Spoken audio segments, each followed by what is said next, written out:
여러분 안녕하십니까? 오늘은 사서가 기획하는 정보 서비스 디자인, 이제 가장 실질적인 얘기를 해볼 겁니다. 어떻게 보면 제가 제일 좋아하는 부분이기도 하고요. 지식 기반 서비스 디자인이란 뭘까?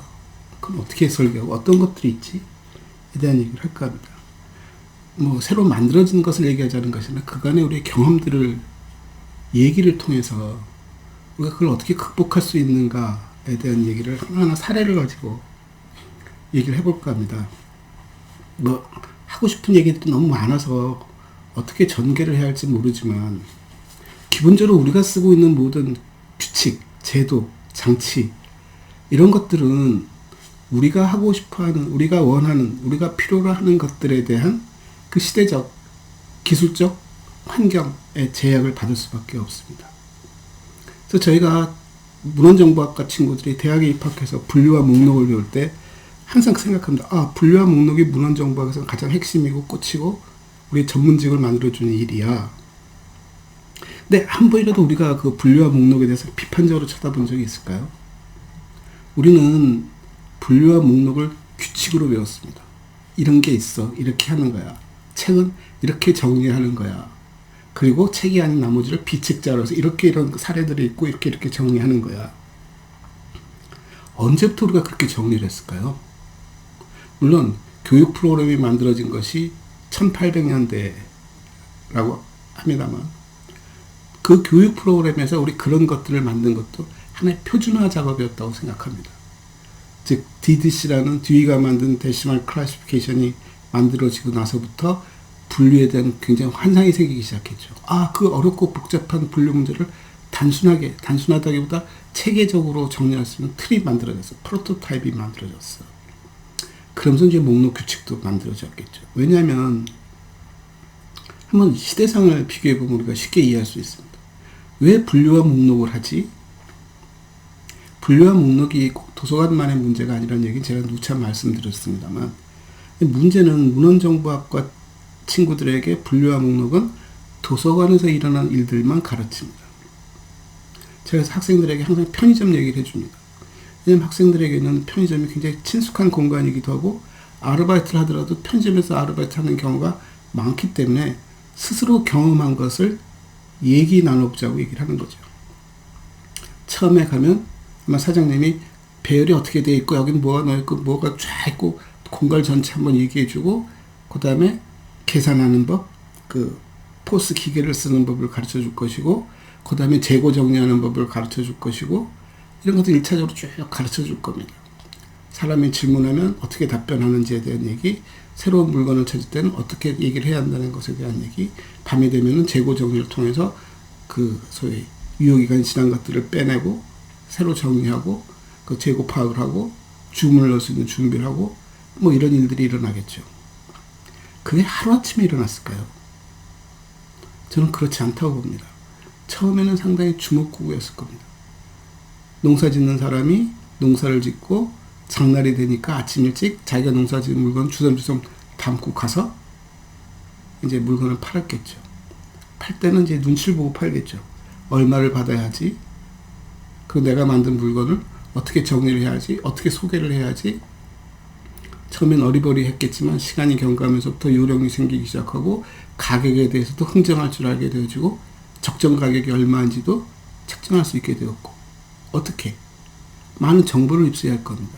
시장 동향을 파악할 수 있어야 하고, 날씨 동향도 파악할 필요가 있는 것이고, 소비자들의 같은 소비 성향도 분석할 필요가 있는 것이고, 특히 자기가 생산한 곡물들에 대해서 이것이 어떻게 쓰여질 수 있는지에 대한 가치를 자기가 알고 있어야겠죠. 그러다가 장날 팔고 물건이 점점 파장 무렵 되면 싸게라도 빨리 정리하려고 합니다. 대차 대조도 맞춰보겠죠. 내가 이걸 어느 가격에 팔아야 손해를 보지 않을 것이며, 또 내가 그렇게 팔았을 때 다른 장사꾼들에게 피해가 가지 않을까를 따졌겠죠. 왜? 또 5일 후 되면 다시 장날 와서 또 전을 펼쳐야 하기 때문에 이런 것들에 대한 지식이 쌓여간다는 거죠. 그래서 저는 분류와 목록을 배울 때도 제 어릴 때 경험입니다만 대학 3학년 때입니다. 분류 목록, 아마 목록이었을 것 같다. 어떤 책 한 권을 주고 이 책을 목록하라고 했습니다. 메인 엔트리를 잡는 얘기죠. 어떻게 잡아야 하느냐 했을 때 저는 상당히 고민을 많이 했습니다. 3인 이상의 저자이고 제목이 있고 부제라기보다 제목 앞에 좀 선행되는 제목이 하나 더 붙어 있는데 이 3인의 저작물이 전부 독립된 시인의 4명인가 5명이 되는 시인이 쓴 작품집이고 제목은 그 시인 중에 한 명의 작품, 첫 작품의 제목을 따서 붙이는 거였습니다. 고민하다가 저는 그냥 포괄적인 큰 그 선행하는 제목 앞에 선행하는 타이틀을 원제로 잡고 작업을 했습니다. 물론 틀려졌고 시험에서 좋은 성적을 못 받았죠. 제 담당 선생님한테 가서 교수님한테서 따졌습니다. 뭐가 잘못된지 저는 모르겠습니다. 그때 따진 것은 아니고 다음 학기에 분류 목록 연습 시간이 열리길래 그 과목을 수강 신청하고 그 문제를 제기를 했었습니다. 결국 중간고사 문제에 그 문제를 선생님이 다시 내시더라고요. 똑같이. 결국 제가 졌습니다. 선생님이 원하는 대로 목록을 해드렸지만 제출해서 성적을 받았지만 전 지금 또 왜 목록을 그렇게 해야 하는지에 대해서 아직도 납득을 못하고 있습니다. 그래서 제가 옳다고 말씀드리는 것이 아니라 규칙은 만들면 지켜야 하는 것은 분명하지요. 근데 규칙이 만들어지는 과정과 규칙을 지켜야 하는 사람들이 살아가는 환경을 놓고 보면 조금은 문제가 있습니다. 제가 학생들한테 말할 때도 표준화는 우리가 지켜야 하는 것에 대한 얘기를 하는 것이 아니라 여지껏 우리가 해왔던 것을 정리하는 작업이고 지금부터 그 정리된 선에서 또다시 새로운 변화를 추구해가야 하는 것을 얘기하는 거야 라고 얘기를 합니다. 어떻게 보면 표준화시킨 사람 입장에서 얼토당토하는 소리고 좀 어이없는 말일 수 있죠. 근데 그건 사실입니다.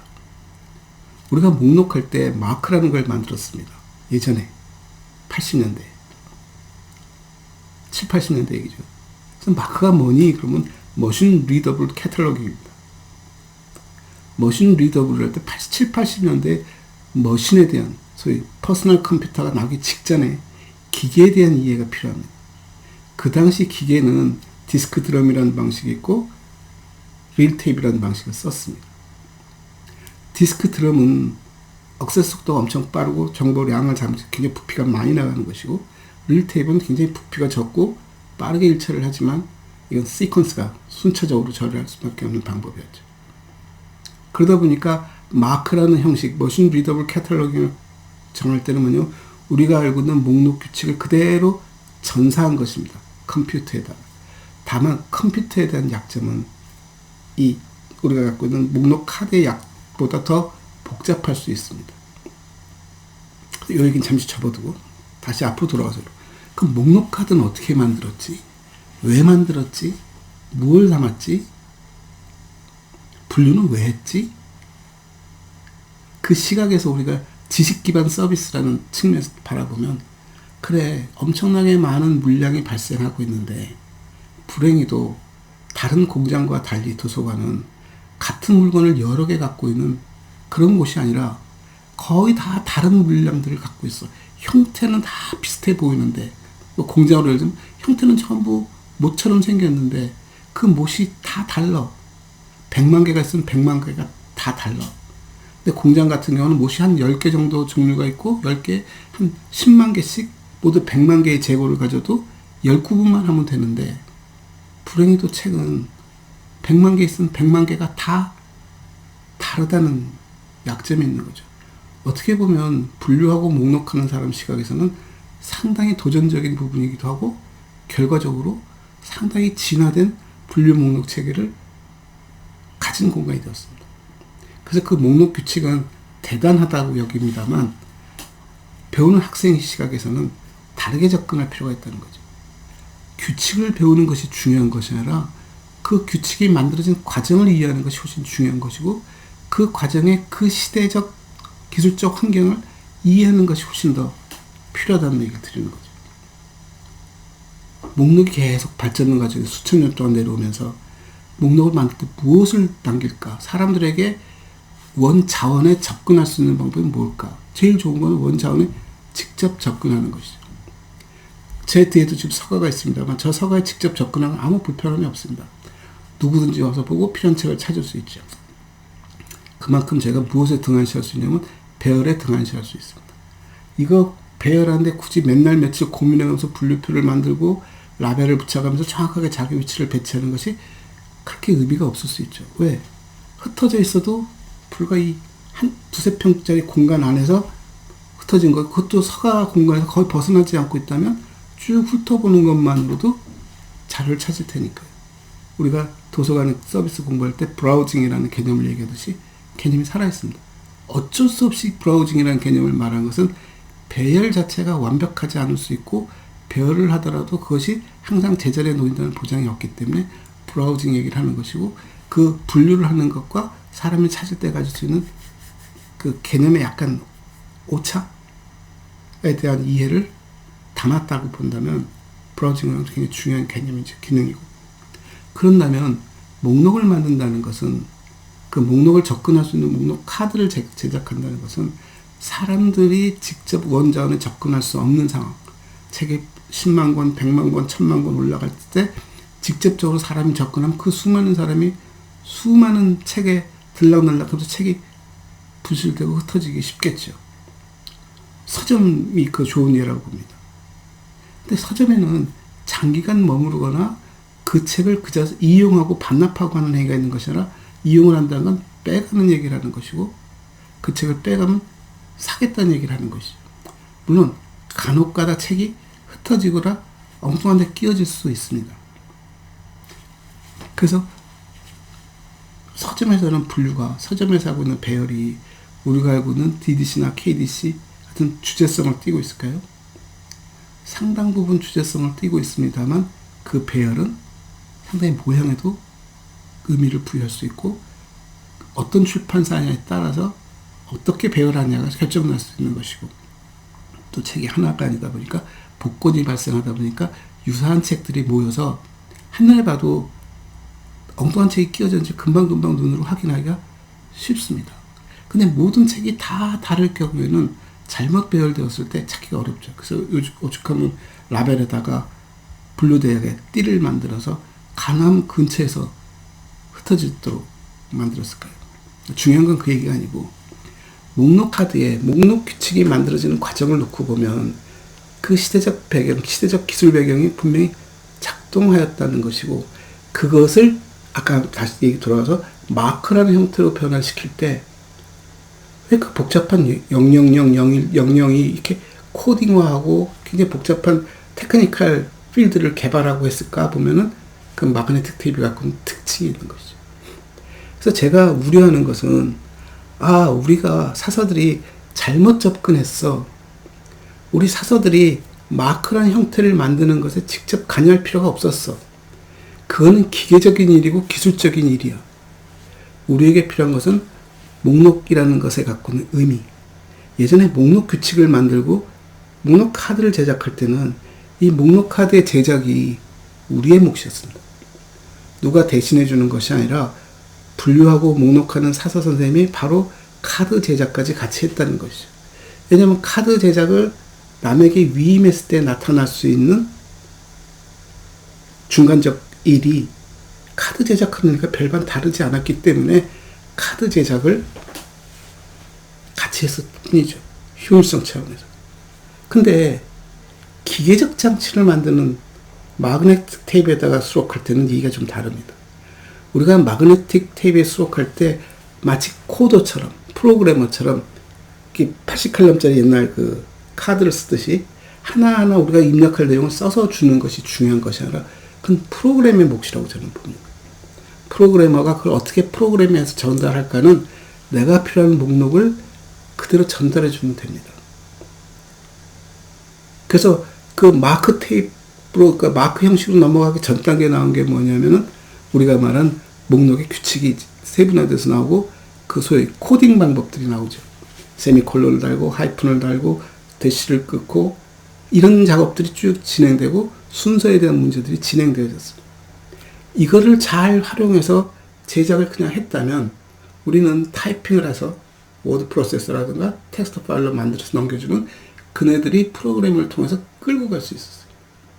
근데 우리가 학교에서 가르친 건 뭐냐면 001은 무슨 태그고 뭐는 무슨 태그를 열심히 가르쳤어요.